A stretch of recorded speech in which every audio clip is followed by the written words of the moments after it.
Assalamualikum warahmatullahi wabarakatuh. Sisters, I hope you're all doing well in the best state of iman and health.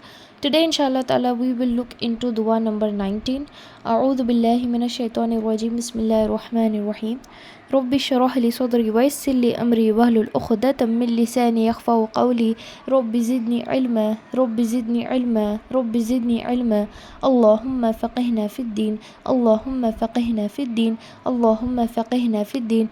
اللهم لا سهل إلا ما جعلته سهلا وأنت تجعل الحزن إذا شئت سهلا بسم الله الرحمن الرحيم اللهم إني أسألك علما نافعا ورزقا طيبا وعملا متقبلا. So this is your dua number 19. You can recite it in two different ways. One is like how I recited just now, with continuation without stopping. But if you want to stop in the middle after one portion of line, you can read it as Allahumma inni as'aluka ilman nafi'a wa rizqan tayyiba wa amalan mutaqabbala. So this is how you stop and read. Let's look into the pronunciation part of this. The first word is Allahumma. This word has come to us in our previous dua, and we have already understood and read that we do not recite this as Allahumma. We do not read it as Allahumma. We read it as Allahumma. Why? Number one, if you look into the translation, it mentions the name of Allah. It says, "Oh Allah." Correct? Second, it satisfies all the rules of law. So for all the two good reasons, we are going to recite it as Allahumma. Moving on, inni as'aluka ilman. Now look here, it is ayn present over there. It is not ilman, it is ilman. Nafi'a. If you're stopping, you're supposed to say nafi'a. Okay, but if you are reciting with continuation, you will say ilman nafi'au. Au, because there is a rule in tajweed that is called as idgham. So if you look into the next letter, waw is present over there. So according to that rule, for those who know the rule can definitely go ahead and follow. For those who are new to it, just remember that you are supposed to recite ilman nafi'an, not nafi'an. Okay, it is nafi'an. Wa rizqan tayyiba if you are stopping. Now if you look into this aspect, qaf is present over there. I did not recite this as warizqan tayyiba. I recited as warizqan tayyiba. Why? Because there is another rule called ikhfa, where the letter ta, because of which we are going to recite it as qa. It's like a ghunna. For those again who know it, please go ahead and follow, and for those who do not know, recite this as warizqan tayyiba if you are stopping. If you are continuing, warizqan tayyiban, again we have waw present over there. We will recite it as baw, not ban, baw. Warizqan tayyiban wa amala. Now look into this word. Ain again is coming over here. We are reciting it as amala, not amala.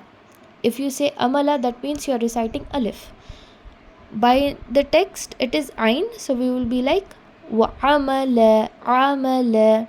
Okay, now here if you look, I recited, when I was reciting this dua, I said wa amalam mutaqabbala.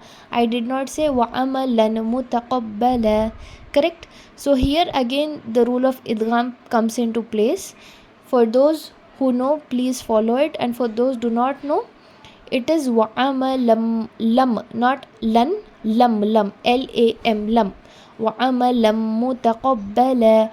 Qaf is present over here. It is mutaqabbala. It is not mutakhabbala. It is not khabbala. It is qabbala.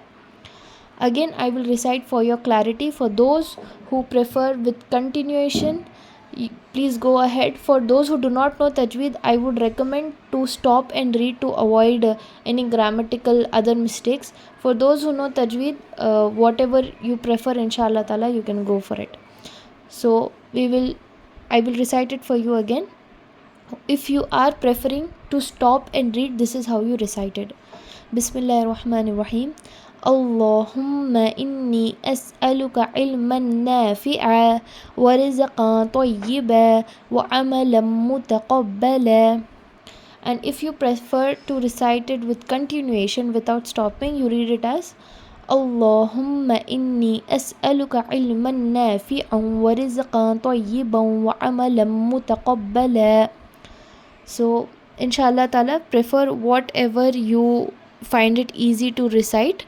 I have also mentioned the transliteration of the same so that it will be easy for those who are confused to take help of that. Now let's jump into the translation of this dua. The translation is, O Allah, I ask you for beneficial knowledge, goodly provision and acceptable deeds. Subhanallah. So this is the translation of this dua. And if you look into this dua, for those who also understand Urdu, if you look into this dua, there are very common words. Like in Urdu we say ilm, and we also use the word nafa, rizq, amal, kubul. So these words are very common even in both the language of Urdu and Arabic. So I hope that this dua will be easy for all of us to learn and to practice as well. Let's look into the benefits of this dua and how we are supposed to recite it. Okay. It was narrated from Salama that when the Prophet performed the Subh prayer, while he said the Salam, he would say, Allahumma inni as'aluka ilman nafi'an wa rizqan tayyiban wa amalan mutaqabbala.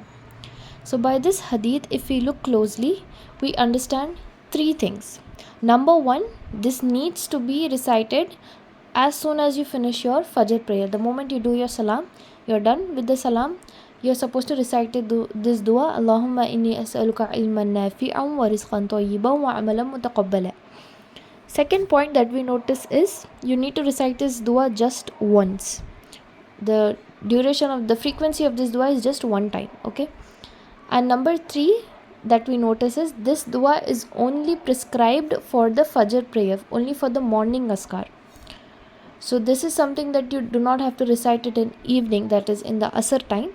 So these are the 3 points that we make out of this hadith. That number one, as soon as we perform our Fajr prayer, we perform the Salam, we need to make this dua. Second is just once we need to read. And third point, it is only prescribed for the Fajr, that is for the morning prayer, and not for the evening prayer, that is evening askar. Correct? So we need to make sure that we keep these 3 points in mind, inshallah ta'ala, and we practice the same. And as you have noticed that in this week lesson, in the last lesson, dua number 18, the dua which I mentioned, even that was only prescribed for the morning time, not for the evening time. So this week's dua number 18 and 19 are supposed to be reciting only in the morning time, not in the evening time. So this is the class for today. If you have any doubts, any questions, any difficulties, please let me know. Jazakallah khair, barakallahu feekum. Assalamualikum wa rahmatullahi wa barakatuhu.